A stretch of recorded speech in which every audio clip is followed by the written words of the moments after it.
어머니의 젖 한 방울은 수미산보다 무겁다는 말의 숨은 뜻. 오늘 우리는 조금 무거운 질문으로 이야기를 시작해 보겠습니다. 어머니의 사랑. 정말 언제나 축복이기만 할까요? 부처님께서는 어머니의 젖 한 방울은 수미산보다 무겁다. 이렇게 말씀하셨다고 전해집니다. 이 말을 들으면 누구나 이렇게 생각합니다. 역시 어머니의 사랑은 세상 그 무엇과도 바꿀 수 없는 위대한 사랑이구나. 그런데 만약 이 말 속에 우리가 미처 보지 못한 또 다른 뜻이 숨어 있다면 어떨까요? 어머니와 자식 사이의 깊은 정, 그 감동적인 이야기가 사실은 윤회의 뿌리가 되는 집착일 수도 있다면요? 어머니의 눈물겨운 사랑이 자식의 발목을 잡고 어머니 자신의 발목까지 함께 묶어 다음 생, 또 그 다음 생까지 계속해서 함께 고통의 바다를 헤매게 만드는 보이지 않는 족쇄라면 어떨까요? 오늘 하루 품격에서는 이 조금은 잔인해 보이는 질문을 부처님의 가르침을 빌려 차분히 바라보려 합니다.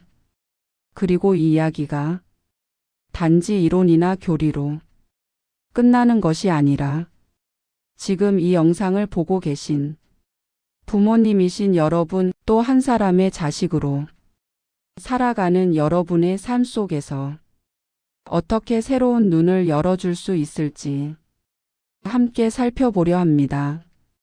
어느 옛 도시에 복덕이라는 상인이 살고 있었습니다. 어릴 적부터 총명하고 마음이 곱던 아이였지만 그가 지금의 위치에 이르기까지 가장 큰 원동력은 단 한 사람이었습니다. 바로 그의 어머니, 자심이었습니다. 자심은 가난했고 몸도 그다지 튼튼하지 않았지만 아들을 위해서는 어떤 고생도 마다하지 않았습니다. 밤늦게까지 바느질을 하 손가락이 다 닳아 피가 배어도 아침이 되면 다시 일어나 복덕을 위한 밥상을 차렸습니다. 아들이 잠든 뒤에도 작은 등불 하나를 켜두고 조용히 경전을 읽으며 서원하곤 했습니다. 부처님, 이 아이만 바른 길로 살게 해주신다면 제가 겪는 이 수고쯤은 아무것도 아닙니다. 부디 이 아이의 인생을 지켜주소서. 복덕은 어려서부터 어머니의 그런 모습을 다 보고 자랐습니다. 점점 늘어나는 어머니의 흰 머리카락, 굳은 살 투성이가 된 손, 자신보다 항상 뒤에 서서 먼저 먹고 먼저 입으라고 내어주던 그 마음.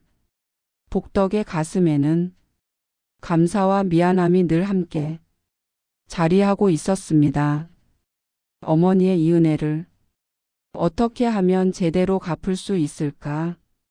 그는 장사에서 성공하고 돈을 벌고 사람들의 칭찬을 듣게 될수록 오히려 그 질문이 더 무겁게 가슴 한쪽을 짓눌렀습니다. 그러던 어느 해 가을, 복덕이 먼 길 장사를 마치고 집으로 돌아왔을 때 집안의 분위기는 심상치 않았습니다. 어머니 자심은 이미 병상에 누워 힘겹게 숨을 몰아쉬고 있었습니다. 복덕은 가슴이 무너지는 것 같았습니다. 어머니, 제가 왔습니다. 조금만 더 버텨주세요. 제가 어머니 은혜에 아직 아무것도 갚지 못했잖아. 그는 서둘러 이름난 의원을 불러 어머니를 진찰하게 했습니다. 의원은 맥을 짚어보고 길게 한숨을 내쉬더니 조용히 말했습니다. 벌써 병이 깊이 스며들었습니다. 이제는 약으로 어찌할 수 있는 때를 넘었습니다. 마음을 단단히 먹으셔야겠습니다. 그 말이 떨어지자 복덕은 그 자리에서 무너져 내리듯 주저앉았습니다. 그는 어머니의 손을 붙잡고 어린 아이처럼 목 놓아 울었습니다. 어머니, 제발 저를 두고 가지 마세요. 제가 아직 아무것도 해드리지 못했는데 어머니의 은혜를 어떻게든 갚아보기도 전에 이렇게 떠나시면 저는 어떻게 합니까? 그때 힘겹게 눈을 뜬 자심은 마지막 남은 힘을 다해 복덕의 손을 꼭 잡았습니다. 얘야, 어미는 내게 보답을 바라며 너를 키운 적이 없단다. 내가 나 때문에 미안해 할 것 없다. 나는 그저 너의 어머니로 살았던 이 생이 너무 고맙고 너무 행복했다. 복덕의 눈에서는 눈물이 끊임없이 흘러내렸습니다. 어머니, 그러면 제게 마지막 소원 한 가지만 말씀해 주세요. 제가 어떻게 해서든 그 소원을 꼭 이루어 드리겠습니다. 자심은 얼굴에 잔잔한 미소를 지으며 아주 천천히 입을 열었습니다. 내 평생 가장 큰 기쁨은 내 어머니로 사는 것이었다. 그래서 나는 부처님 앞에서 서원했다. 다음 생에도, 그 다음 생에도, 또 그 다음 생에도 다시 너의 어머니가 되게 해달라고. 영원히 너 곁을 지키는 어머니로 다시 태어나게 해달라고 말이다. 그 말을 마치자 자심의 숨은 점점 잦아들었고 마침내 조용히 눈을 감았습니다. 복덕은 그대로 세상이 끝난 사람처럼 어머니 곁을 떠나지 못하고 며칠 동안 영정 앞에서 울고 또 울었습니다. 마을 사람들은 그 모습을 보며 입을 모아 말했습니다. 저 모자간의 정 좀 보게. 저 정도면 하늘도 감동하겠구먼. 어머니는 아들을 위해 평생을 바치고 아들은 어머니 떠난 자리를 지키며 밤낮으로 우는구나. 누가 보아도 눈물 나는 이야기였습니다. 누가 들어도 효자의 이야기였습니다. 그러나 바로 그때 이 모자간의 뜨거운 사랑을 전혀 다른 눈으로 바라보는 한 사람이 복덕에게 다가왔습니다. 흰 수염을 길게 기른 한 노승이 조용히 복덕 옆에 서서 말했습니다. 그대여 정말 다음 생에도 지금의 어머니와 다시 모자가 되기를 바라오. 복덕은 눈물로 붉어진 눈을 치켜뜨며 주저없이 대답했습니다. 예, 스님. 제 몸이 부서질지라도 다음 생에 다시 어머니를 만날 수 있다면 그 어떤 고통도 감수하겠습니다. 노승은 잠시 복덕을 바라보더니 천천히 고개를 저었습니다. 그 문제는 깨달은 분만이 온전히 답할 수 있는 문제이요. 지금 부처님께서 중림정사에서 법을 설하고 계시니 그곳으로 가보시오. 그대의 질문과 슬픔을 그분께 그대로 여쭈어 보시오. 복덕의 마음속에 희미한 희망의 불빛이 하나 켜졌습니다. 그래, 부처님께 가 여쭈어 보자. 어머니와 나의 인연, 정말로 다음 생에도 계속될 수 있는지, 그렇지 않다면 내가 어머니께 받은 이 사랑은 대체 무엇이란 말인가? 그렇게 복덕은 길을 떠났습니다. 그리고 그 길 위에서 자신과 놀랍도록 비슷한 이야기를 가진 사람들을 만나게 됩니다. 이 지점에서 우리도 잠시 멈춰 서서 이야기를 들어야 합니다. 여러분은 어떻게 생각하시나요? 우리가 믿어온 모성애는 가장 숭고한 사랑이다. 라는 말 뒤에는 정말 순수한 사랑만이 있을까요? 아니면 그 사랑 속에 우리가 미처 보지 못한 집착이라는 이름의 그림자가 조용히 숨어 있는 것은 아닐까요? 복덕은 길을 떠나며 자신도 모르게 어머니와 함께 했던 장면들을 한 장면 한 장면 떠올렸습니다.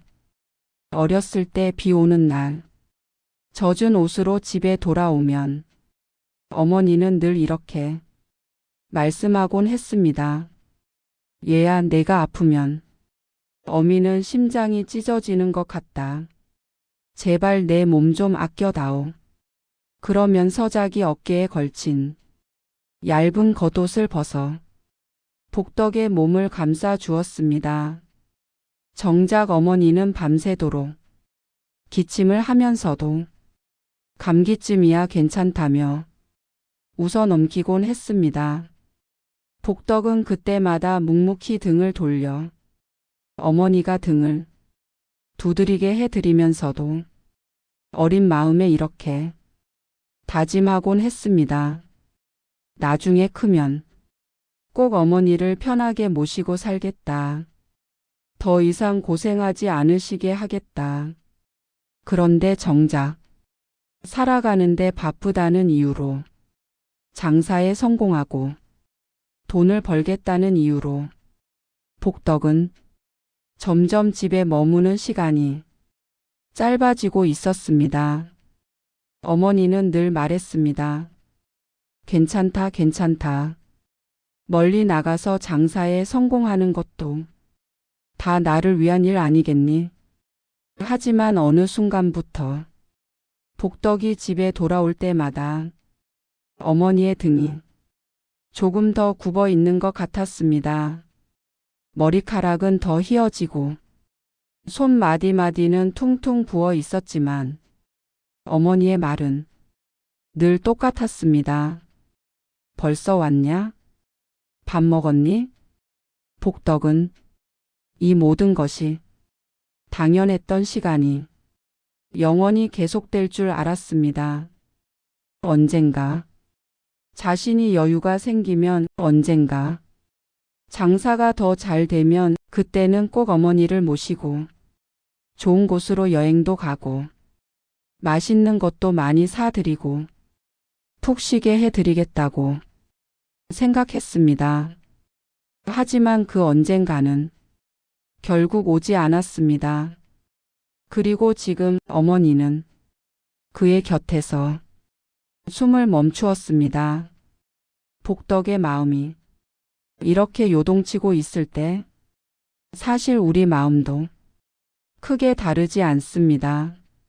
하루 품격을 보시는 많은 분들이 이런 경험을 이미 지나오셨거나 지금 겪고 계실 겁니다. 조금만 더 바쁠게. 조금만 더 일하고. 조금만 더 벌어서. 조금만 더 자리가 잡히면. 그때 부모님께, 그때 아이에게. 하지만 인연은 늘 우리가 정한 시간표를 따라 움직여 주지 않습니다.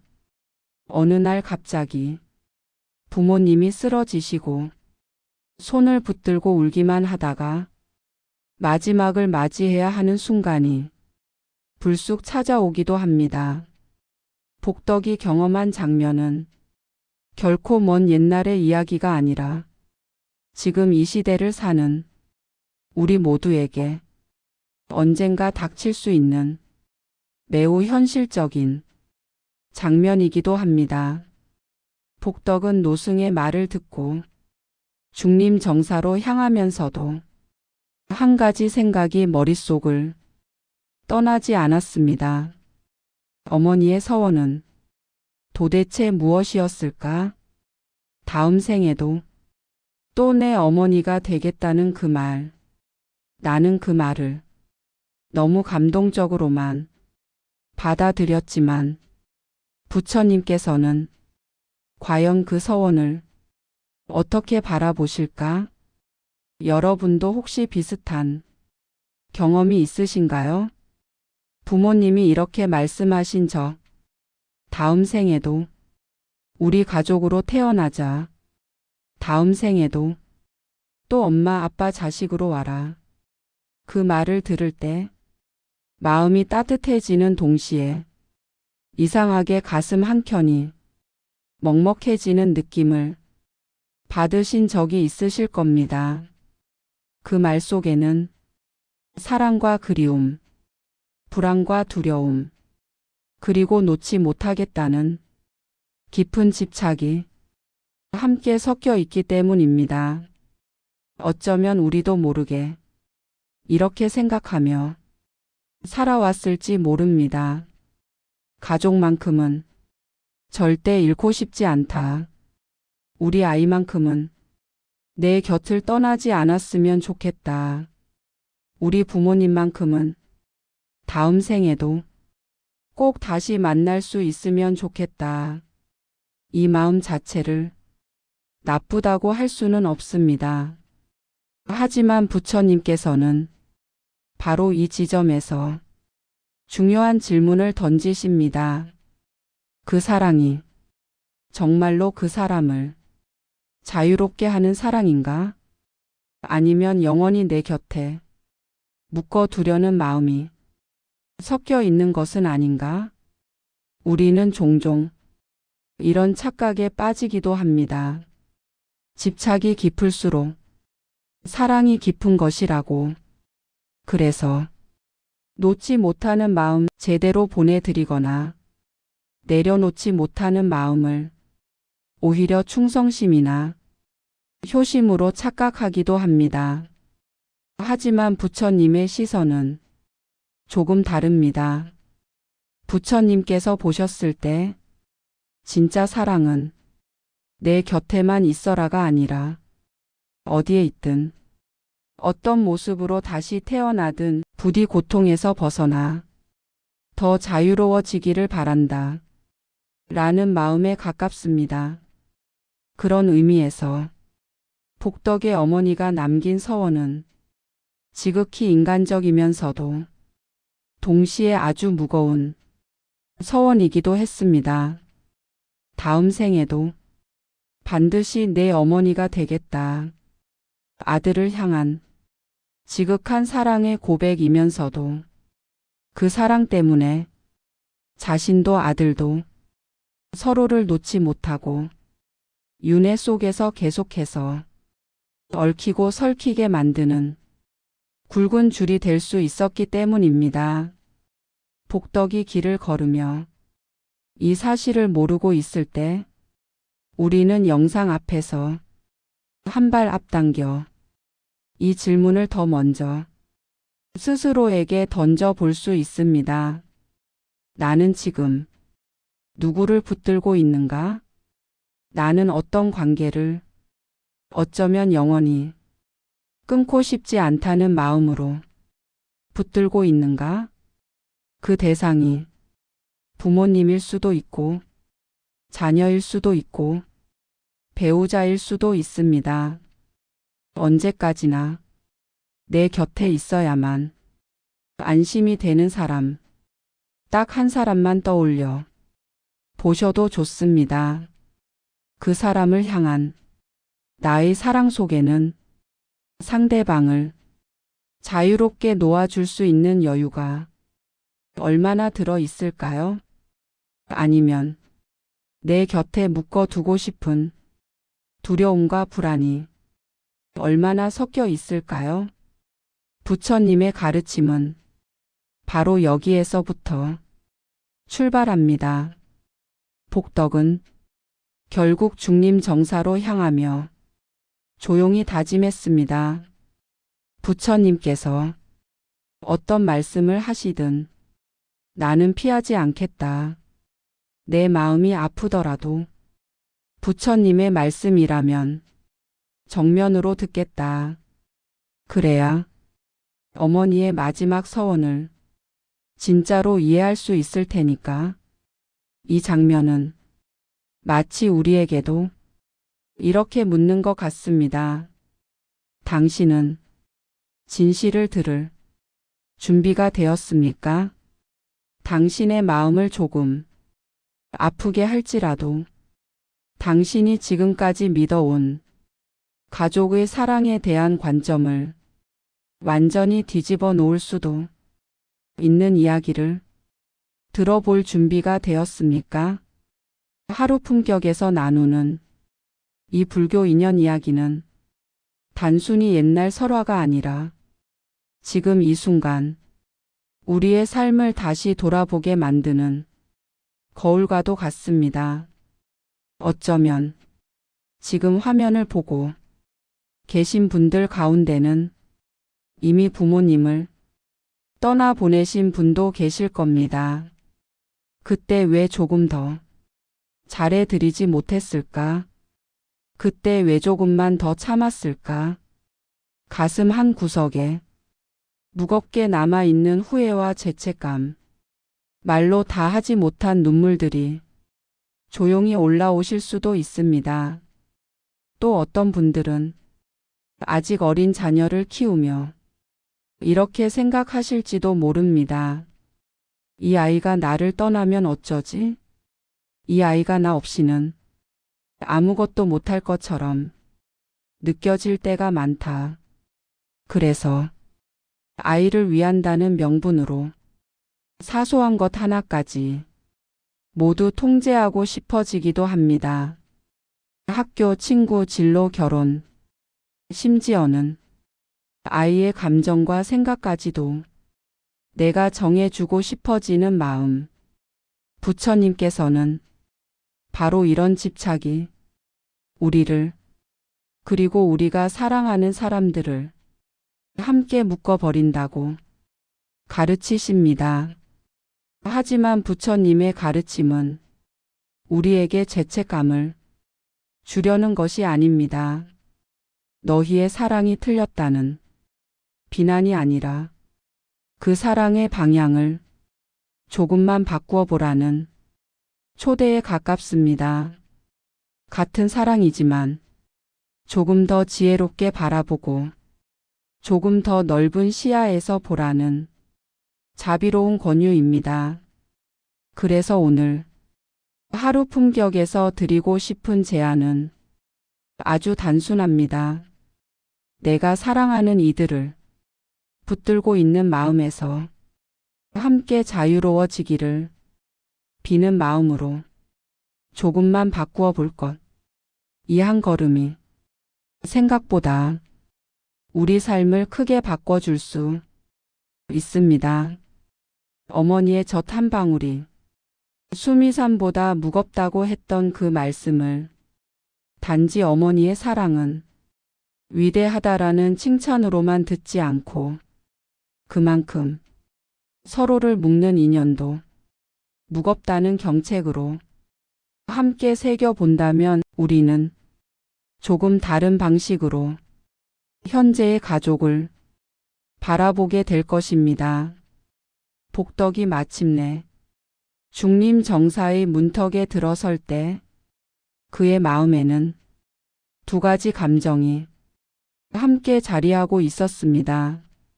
하나는 어머니와 나의 인연이 다음 생에도 이어질 수 있을까라는 간절한 기대, 다른 하나는 혹시 그렇지 않다 하더라도 그 안에 담긴 진짜 의미를 알고 싶다는 두려운 각오.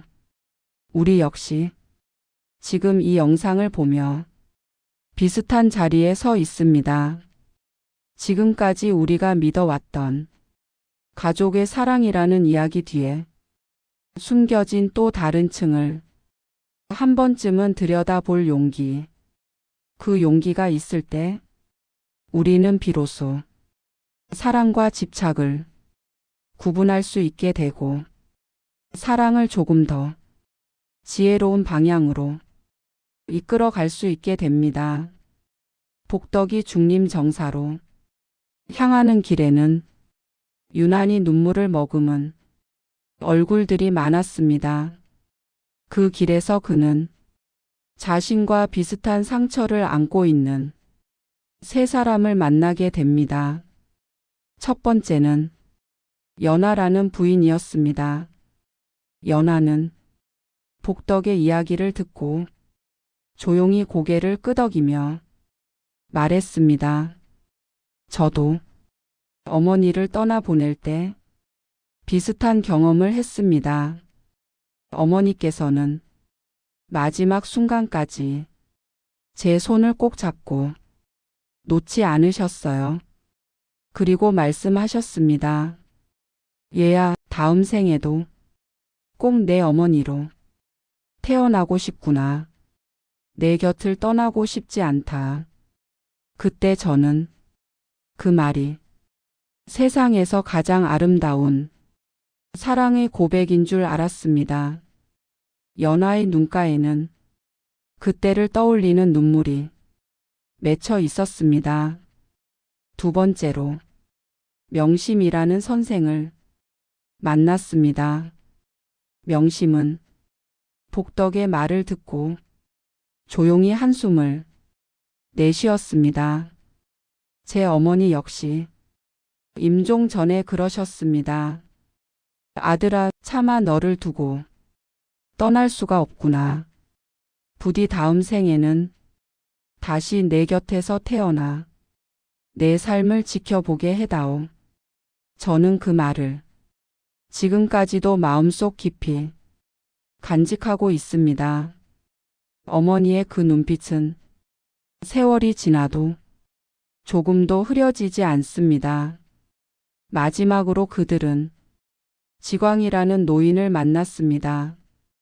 지광은 이미 어머니를 떠나보낸 지 십수년이 지났지만 여전히 그날을 떠올리면 목이 메어진다고 했습니다.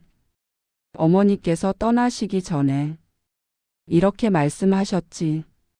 내 평생 가장 큰 소원은 세세생생 너의 어머니가 되는 것이다. 다음 생에도 그 다음 생에도 언제라도 다시 태어나면 꼭 내 곁에서 내 어머니로 살고 싶구나. 나는 그 말을 가장 위대한 모정이라고만 생각했네. 그래서 지금까지도 다음 생에 다시 만날 수 있기를 간절히 바라고 있었지. 복덕은 세 사람의 이야기를 들으면서 자신도 모르게 가슴 깊은 곳에서 이상한 물음이 올라오는 것을 느꼈습니다. 왜 이렇게 많은 어머니들이 마지막 순간 똑같은 서원을 남기는 걸까? 이 사랑에는 뭔가 특별한 의미가 있는 걸까? 아니면 우리가 알지 못하는 또 다른 진실이 숨어 있는 것일까? 그 물음을 안고 복덕과 일행은 마침내 중림 정사에 도착했습니다. 법당 안에는 이미 많은 사람들이 모여 부처님의 설법을 듣고 있었습니다. 부처님의 모습은 엄숙하면서도 온화했고 그 자리는 말 그대로 고요한 파도처럼 잔잔한 법의 기운으로 가득했습니다. 설법이 끝나자 복덕과 세 사람은 조심스럽게 앞으로 나아가 부처님께 머리를 숙였습니다. 복덕이 모두를 대표해 입을 열었습니다. 세존이시여, 저희에게는 서로 다른 듯 하지만 결국 하나로 모이는 공통된 의문이 있습니다. 저희의 어머니들은 모두 임종의 순간에 다음 생에도 저희의 어머니가 되겠노라 서원을 세우셨습니다. 이 서원은 단지 말로 끝나는 서원입니까? 아니면 실제로 다음 생에도 다시 모자로 만날 수 있는 것입니까? 모자 간의 깊은 정이 정말로 윤회의 다음 생까지 이어질 수 있는 것인지요? 법당 안은 숨소리 하나조차 조심스러울 만큼 고요해졌습니다. 부처님께서는 그들을 한 사람 한 사람 차분히 바라보시며 입을 여셨습니다. 선남자들이여, 그 질문에 답하기 전에 먼저 한 가지를 너희에게 묻고 싶구나. 끝없는 생사윤회 속에서 너희는 몇 번이나 태어나고 죽었는지 아느냐? 그 오랜 세월 동안 너희의 부모는 몇 명이었으며 자식은 몇 명이었겠느냐? 또 너희가 누군가의 부모가 되었던 적은 얼마나 많았겠느냐? 그 누구도 답할 수 없었습니다. 우리는 겨우 몇십 년 남짓한 이 생의 기억조차 또렷하게 붙들고 살지 못합니다. 하물며 셀 수 없이 많은 전생, 그 안에서 맺고 끊어진 수많은 인연들을 어떻게 헤아릴 수 있겠습니까? 부처님께서는 자비로운 눈빛으로 말씀을 이으셨습니다. 좋다. 그러면 내가 잠시 신통을 보여 너희의 전생 인연을 조금이나마 보여주겠다.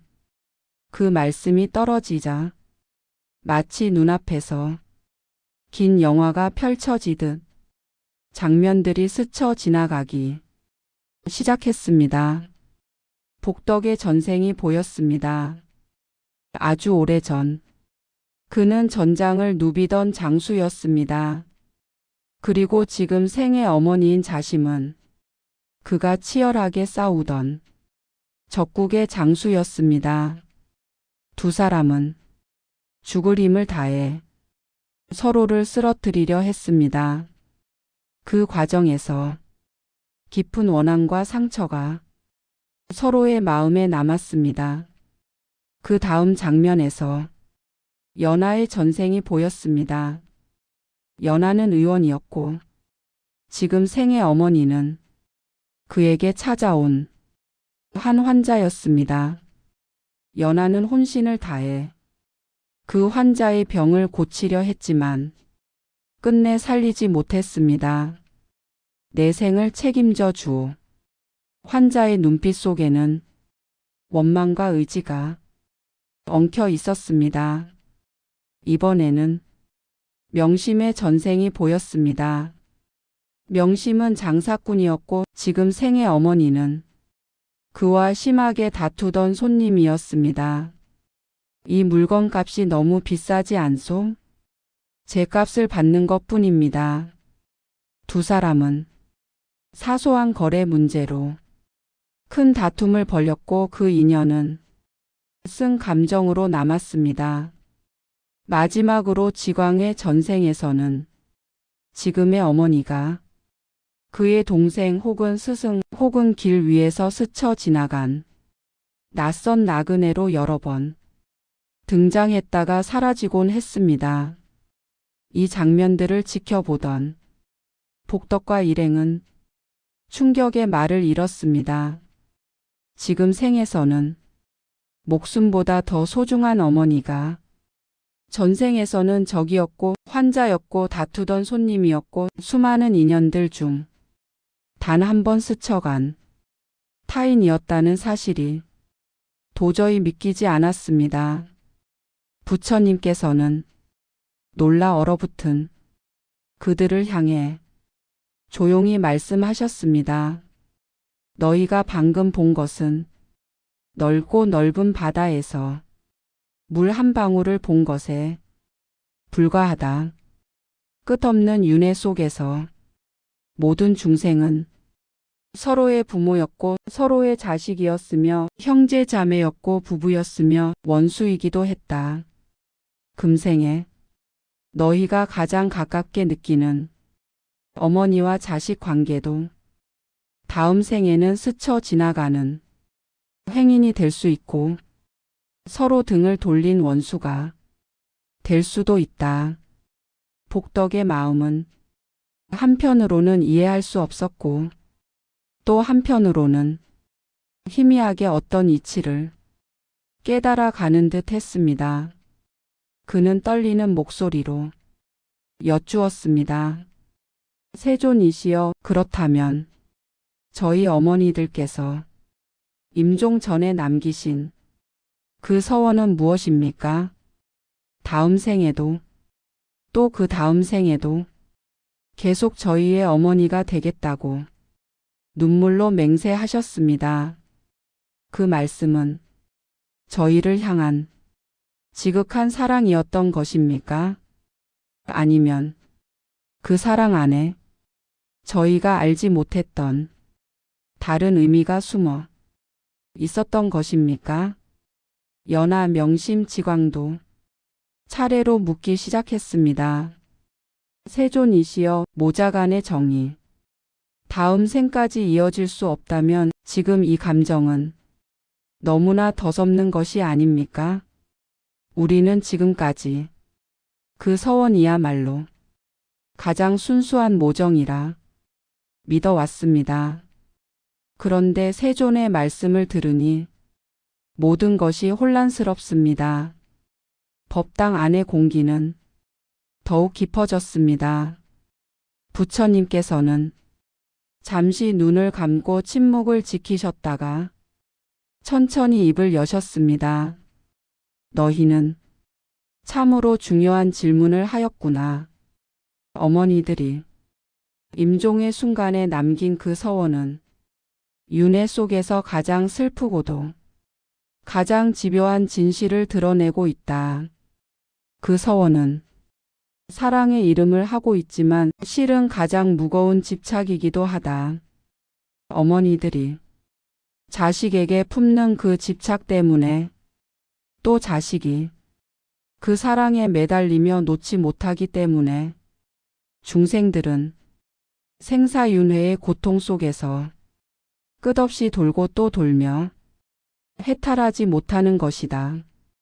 부처님의 목소리는 부드러웠지만 그 안에 담긴 진실은 매우 날카로웠습니다. 당연하게 느껴지는 감정일수록 가장 조심해야 한다. 어머니의 사랑은 본래 소중하고 귀한 것이다. 그러나 그 사랑이 너는 영원히 나의 자식이어야 한다는 생각과 붙는 순간 그때부터 사랑은 집착이라는 이름의 족쇄가 된다.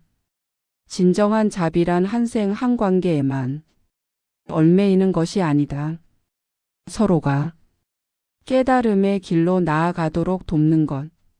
생사의 바다에서 함께 벗어나도록 길을 밝혀주는 것이 진짜 큰 사랑이다. 복덕은 그제야 조금 알 것 같았습니다. 세존의 말씀은 다음 생에도 모자 관계를 이어가겠다는 서원에 집착하는 대신 지금 이 생에서 서로가 수행에 힘쓰고 해탈의 길을 걷도록 돕는 것이 더 중요하다는 뜻이군요. 부처님은 고개를 끄덕이며 말씀하셨습니다. 그렇다. 모자간의 정은 참으로 귀하고 소중한 인연이다. 하지만 그보다 더 소중한 것은 그 인연을 발판 삼아 서로가 깨달음의 길로 나아가도록 돕는 것이다.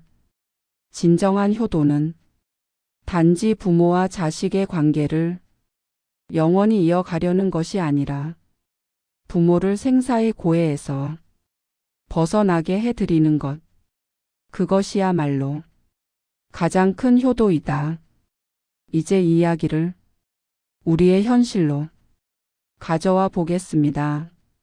하루 품격을 찾아오시는 많은 분들께서는 이미 부모이거나 이제 곧 부모가 되셨거나 혹은 부모님을 떠나보낸 자식으로 살아가고 계십니다.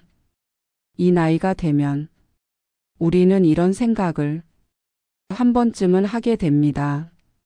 내가 이 아이를 어떻게 키웠는데, 내가 우리 부모에게 얼마나 큰 빚을 지고 살고 있는가.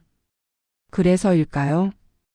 부모와 자식의 관계는 한편으로는 세상에서 가장 따뜻한 안식처이면서 또 한편으로는 서로를 가장 세게 붙들고 놓지 않는 강력한 인연이 되기도 합니다. 부처님께서는 이 지점을 정확히 짚어주셨습니다. 가장 깊은 정이 때로는 가장 넘기 힘든 족쇄가 된다.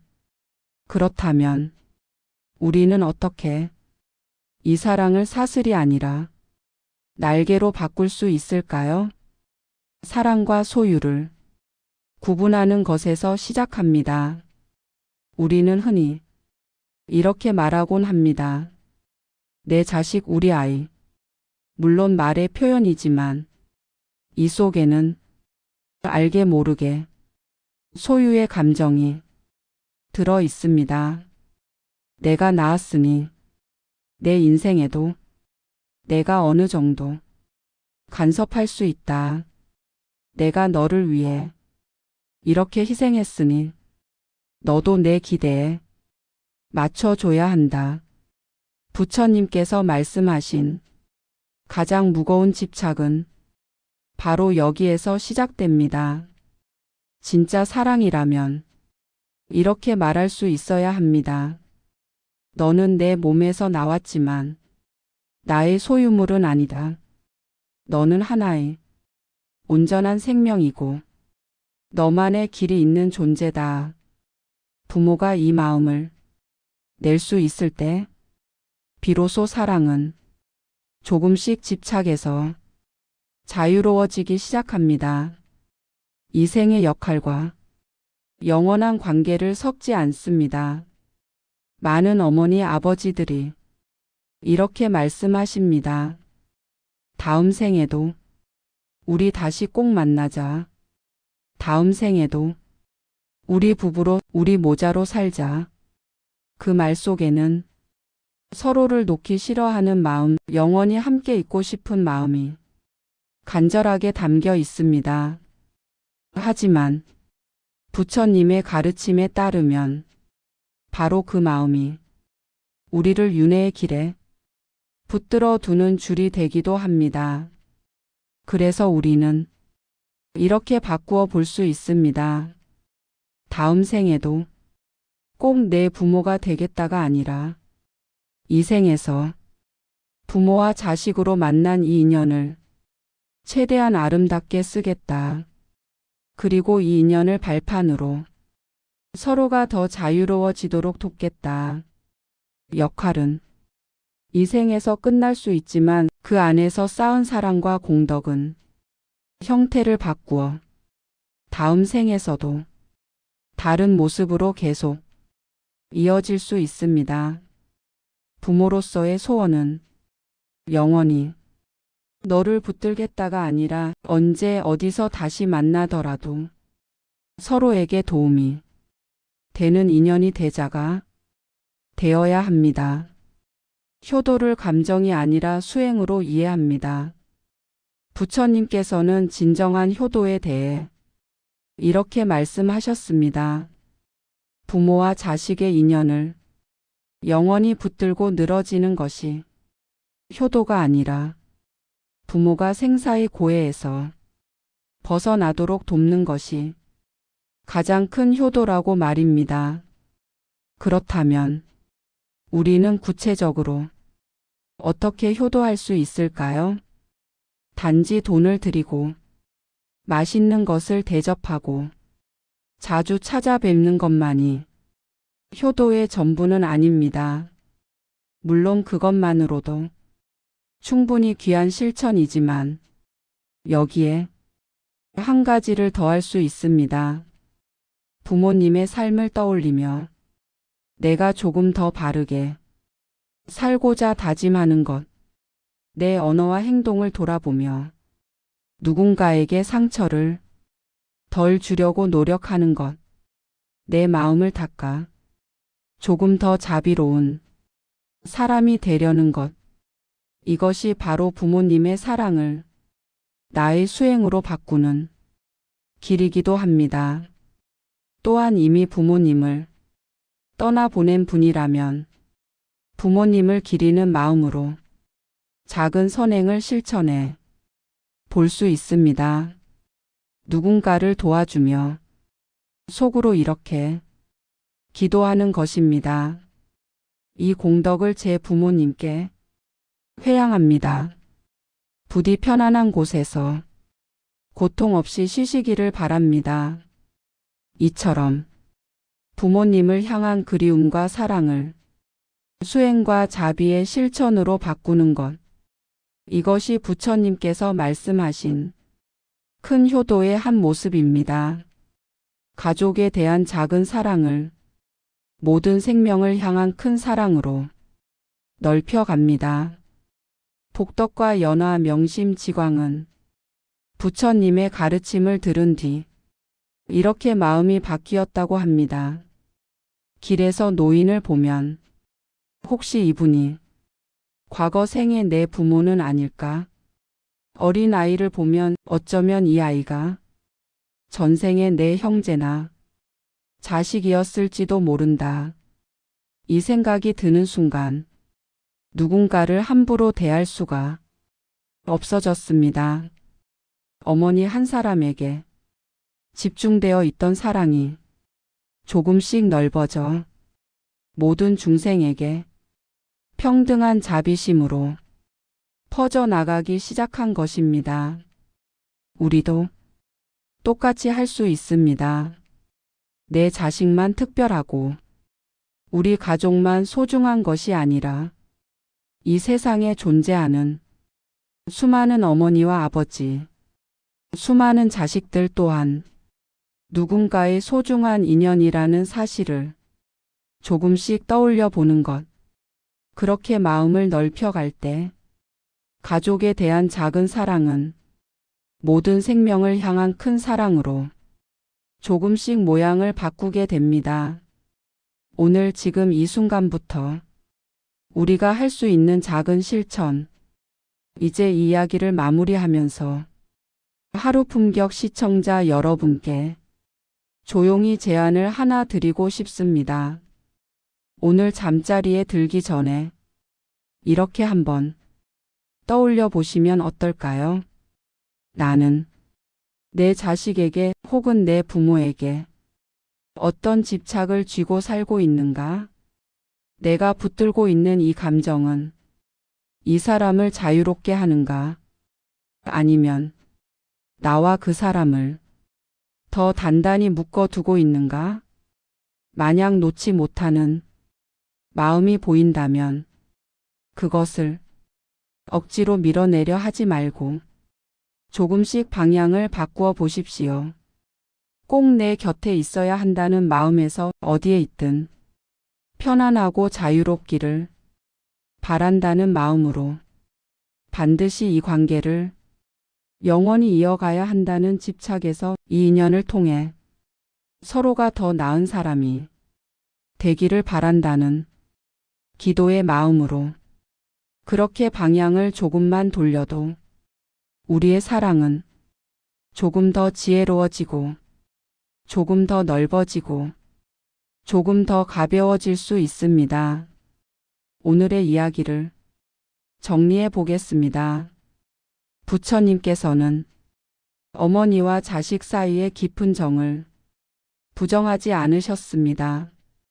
다만 그 사랑이 집착으로 굳어질 때 그것이 윤회의 족쇄가 된다고 가르치셨습니다. 진정한 큰 사랑은 서로를 붙들어 두는 것이 아니라 함께 깨달음과 해탈을 향해 나아가도록 돕는 것입니다. 부모라면 자식을 자유로운 존재로 키우려는 마음, 자식이라면 부모를 생사의 고해에서 벗어나게 도우려는 마음. 이 두 마음이 만날 때 비로소 모자 간의 정은 집착이 아닌 지혜가 되고 사슬이 아닌 날개가 됩니다. 여러분은 이 깊은 이치에 대해 어떻게 느끼셨나요? 지금 떠오르는 여러분의 생각과 깨달음을 댓글로 함께 나눠주시면 다른 분들께도 큰 도움이 될 것입니다. 오늘의 이야기가 여러분의 마음의 작은 등불 하나를 켜드릴 수 있었다면 좋겠습니다. 이 영상이 마음에 와 닿으셨다면 좋아요와 구독을 눌러주시고 앞으로도 하루 품격과 함께 부처님의 지혜를 배워가며 조금 더 자유롭고 품격 있는 인생 이막을 함께 만들어 가 보시지요.